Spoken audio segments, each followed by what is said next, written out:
Recently, I sat down and watched the 2009 horror movie, The House of the Devil. The House of the Devil is the type of movie one of your friends is going to love and another is just going to hate and be bored.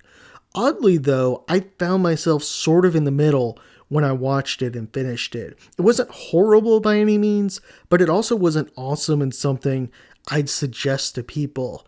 In general, I just thought the movie was okay, just kind of blah.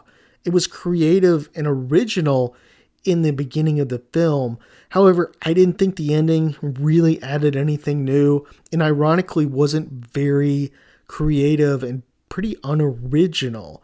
Now, House of the Devil, it's set in the 1980s. It centers around a cash-strapped college student who takes a babysitting job for a strange couple out in the sticks.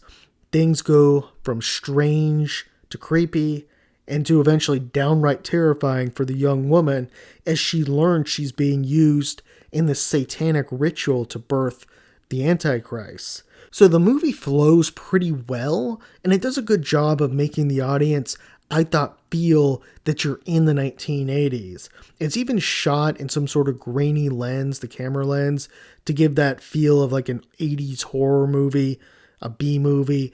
The characters, the way that they interact, the dialogue, the behavior, it's definitely 80s. And we even get to see lead character Samantha dancing around 80s and how someone would dance in the 80s, jam into her Walkman. Now, the movie has what seems to really be a promising storyline. Samantha, she's dropped off by her friend out in the woods to babysit, and as she arrives, she soon learns she's going to have to babysit not a child, but an elderly woman.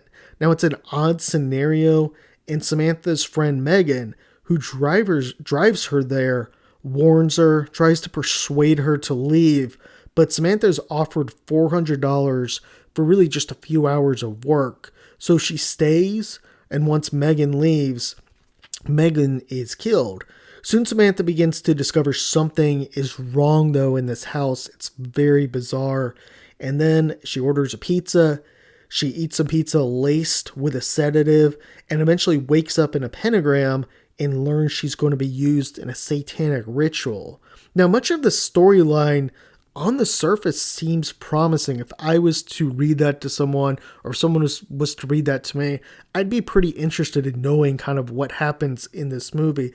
However, the movie it was just missing something. I thought until that ending 20 minutes, it dragged at times and there needed to be like one or two other sub stories from when Megan dropped her off to the climax when essentially Samantha wakes up in the pentagram. And to me, this is probably, that period from that time she drops her off until when Samantha wakes up. That's definitely probably the worst part of the movie. I felt disinterested in times, and they should have either moved the satanic ritual up some, added some sort of sub-story in there, rather than just having the last 15 minutes of the movie be very good. Now, another thing I need to mention or another option that they could have done is they could have had Megan stay with her at the house and essentially she could have done something. Some of the movie is predictable as well. When Samantha eats the pizza and says gross, we know that at that point, or I knew that the cult had laced the pizza. That's how they were going to get her.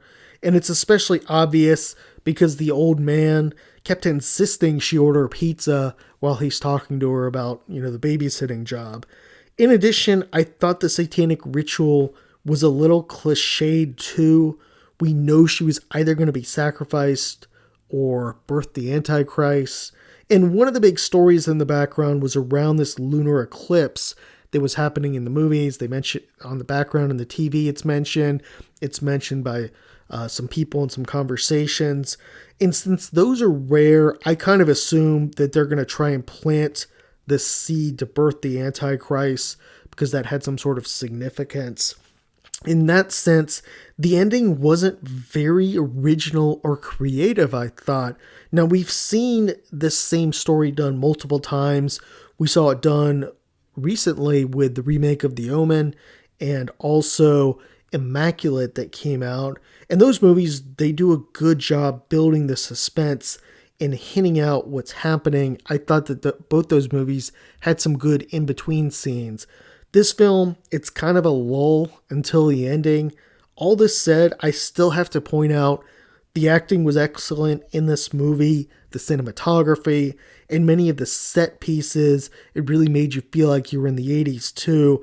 I would say if you were a horror fan, this is definitely one worth watching. If not, I would suggest probably skipping it. Thanks for watching. If you've seen this movie, let me know your thoughts. Appreciate it.